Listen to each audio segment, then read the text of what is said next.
쉽게 이해하고 바로 활용하는 경영지원 노트의 양정호 지점장입니다. 이번 시간은 정관에 있는 계산입니다. 회사가 사업을 하고 매출을 일으키고 이제 경비를 빼고 나면 이익이 남을 겁니다. 그런 이익을 계산을 해서 우리 주주들, 회사에 투자한 분들에게 어떻게 돌려드릴 건가, 이런 게 이제 계산이겠죠. 그래서 계산을 언제까지 한다, 언제까지 한다라는 부분들을 우리는 사업연도라고 좀 표현하고 있습니다. 어떤 정관에서는 뭐 영업연도라는 표현도 쓰고 있더라고요. 그래서 사업연도는 보통 매년 1월 1일부터 12월 31일까지로 한다. 물론 뭐 3월 1일부터 2월 28일까지 하기로 한다. 뭐 이렇게 정하셔도 상관은 없습니다. 보통은 이제 1월 1일부터 당해년도 12월 30일까지로 한다라고 보고 있고요. 요 기간은 1년을 넘으시면 안 되겠죠. 1년 넘으면 안 되겠고. 그래서 이 재무제표와 영업보고서에는 작성해서 비치를 좀 해놔야 된다라는 거고요. 이사는 이런 재무제표 및 부속명세서, 부속명세서가 대차자료표, 손익계산서, 이익금 처분계산서 및 결손금 처리계산서, 이런 부속 서류를 주주총회 6주 전에 주주총회에다 보고를 해야 되는 거죠. 그래서 이사의 승인과 감사를 받아서 정기총회에 제출을 좀 해야 된다. 감사는 이사로부터 이렇게 요청을 받으면 4주 내에, 한 달 내에 감사 보고서를 만들어서 이사에게 제출을 해야 됩니다. 이사는 이렇게 받은 영업 보고서 및 감사 보고서를 갖고 정기 주총 일주일 전부터 본사에는 5년간, 지점에는 3년간 비치하도록 이렇게 지시를 하셔야 되고요. 그 다음에 주주총회 승인이 났을 때는 이 대차자료표를 외부에 공고하셔야 되죠. 그 이익금의 처분은 뭐 이익준비금, 별도 적립금은 얼마, 주주배당금은 얼마, 뭐 후기 이월금 얼마, 이런 것들을 갖다가 구분해서 정리를 하시면 된다라는 조항이 있으시면 되고, 그 다음에 이익배당 및 차등배당입니다. 그래서 이익배당은 회사에서 지금 법인세를 내고 남은 이익잉여금이 있으실 건데요. 이 부분들은 이제 배당을 어떻게 진행을 하겠다라고 정하는 부분들이니까요. 그래서 보통 예전에는 금전이나 주식으로 이익배당을 했는데, 요새는 금전 외에 회사의 재산으로도 배당할 수 있다라는 조항이 들어갔습니다. 이거는 사실상 회사에 있는 자산 중에 보험 상품으로 이렇게 잉여금을 쌓아놓는 경우들이 있으신데요. 그 보험 상품으로 쌓여 있는 잉여금을 배당으로 받아가기 위한 조항들이기 때문에, 물론 법인에서는 회사에 대한 자산을 보험 상품으로 하실 수도 있고 안 하실 수도 있습니다. 하지만 보험 상품이 갖고 있는 또 좋은 면들이 있어서 같이 병행해서 하는 경우들이 많이 있기 때문에 하겠습니다. 저희 경영지원 노트에서도 보험 상품으로 우리가 적립할 수 있는 플랜들도 경영지원의 큰 요소라고 생각하기 때문에 다음에는 또 요 시간을 갖고선 대표님들이 보험 상품으로 그 자금을 운영하게 되면 회사에서 가져가셔야 되는 그 경영지원의 좋은 면면들을 갖다가 안내해드리는 시간을 별도로 갖도록 하겠습니다. 그 다음에는 그 이익배당은 주주들에게 균등하게 가는 게 기본 원칙입니다. 그래서 A라는 분이 뭐 30, B라는 분이 30, C라는 분이 40을 갖고 있으면 1억을 배당하면 3천, 3천, 4천씩 나가는 게 맞는 배당 방식인데, A라는 분하고 B라는 분이 나는 배당 안 받겠다고 포기를 하시게 되면 이 3천만 원, 6천만 원이라는 돈이 C라는 분한테 1억으로 한꺼번에 나갈 수 있는 규정을 만든 게 거기 이제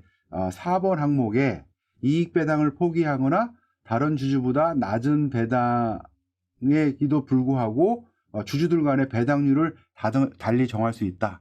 그러니까 지금 A 30, B 30, C가 40이었는데 A0, B0, C 100 뭐 이런 식으로도 정할 수 있다라는 조항을 좀 넣어놓으시고요. 이게 현장에서 우리는 차등 배당이라고 해가지고 부모님의 배당을 이제 소액주주인 자녀분들한테 이렇게 차등 배당으로 부에 이전하는 방식으로 좀 많이 활용하는 부분들이 있는데, 이 부분들이 이제 세법 개정으로 좀 변화가 좀 있습니다. 그래서 예전만큼의 큰 효과는 없겠지만 이런 차등 배당에 대한 규정을 활용하시든 안 하시든 현재 시점에서는 좀 입력을 해놓으셔가지고 정문에다가 명시를 해놓으셔가지고 상황에 따라서 좀 활용하실 수 있도록 넣어놓으시는 게 보통 그 요새 흐름이고요. 중간 배당입니다. 중간 배당은 보통 배당은 아까 그 전년도 결산에 대한 부분들을 주주총회 3개월 이내 주주총회에서 이제 배당액들이 나와가지고 보통 배당을 받으시게 되시는데, 그 배당을 사업연도 안에 한 번 더 할 수 있다라는 이런 중간 배당 규정을 좀 만들어 놓을 수 있습니다. 그래서 회사가 얼마만큼 이익이 지금 많이 발생할 것 같으니 배당을 갖다가 한 번 더 할 수 있는 이런 규정이 이제 중간 배당인데요. 이 중간 배당은 정관에 반드시 있어야지만이 중간 배당을 할 수 있다라는 부분 놓치시면 안 되시고, 보통 배당 같은 경우는 주주총회에서 배당을 하시게 되지만 이 중간 배당은 이사회에서 결정을 내서 중간 배당이 가능합니다. 근데 조심해야 하셔야 될 부분은 그 중간 배당이 가능한 금액은 이렇게 정관에 명시가 좀 돼 있으신 거예요. 그래서 직전 결산기의 자본금, 직전 결산기까지의 적립된 자본금과 이익준비금의 합계,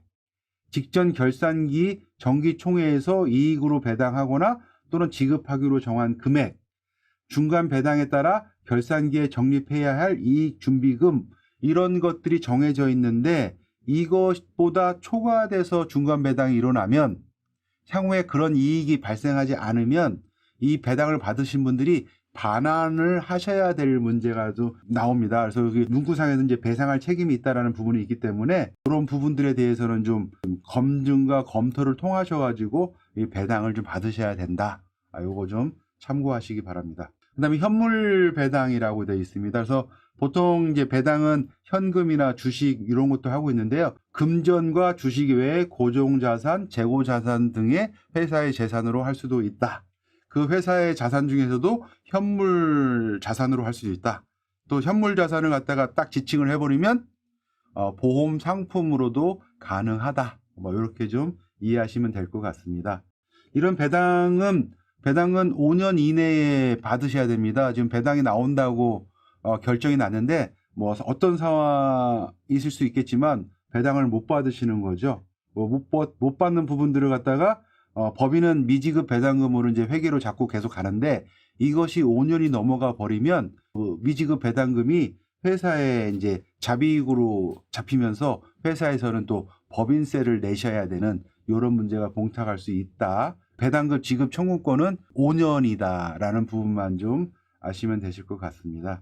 그래서 이번 시간엔 좀 계산에 대해서 알아봤습니다. 그래서 이 계산에 대한 그 정관 규정은 주주들에 대한 그 소득의 이제 법인 자금에 대한 출구 전략으로도 많이 활용하는 상황들이시기 때문에 요소요소마다 좀 필요한 조항들을 좀 더 면밀히 보셔야 될 내용들이 좀 있으십니다. 일단 배당의 계산에 대한 부분들, 배당이 안 나가야 될 금액들인데 배당이 돼서 나가버리면 또 큰 문제를 또 도래할 수 있기 때문에, 그 다음에 이 배당으로 나간 금액들이 정당하게 나간 건지, 정관 규정에 의해서 나간 건지, 상법에 위배되지 않아야 되는지 이런 것들을 좀 검토해야 될 부분들이 있기 때문에 좀 전문가들과 좀 상담을 통해서 진행하시는 것이 좀 안정하다고 말씀드리고요.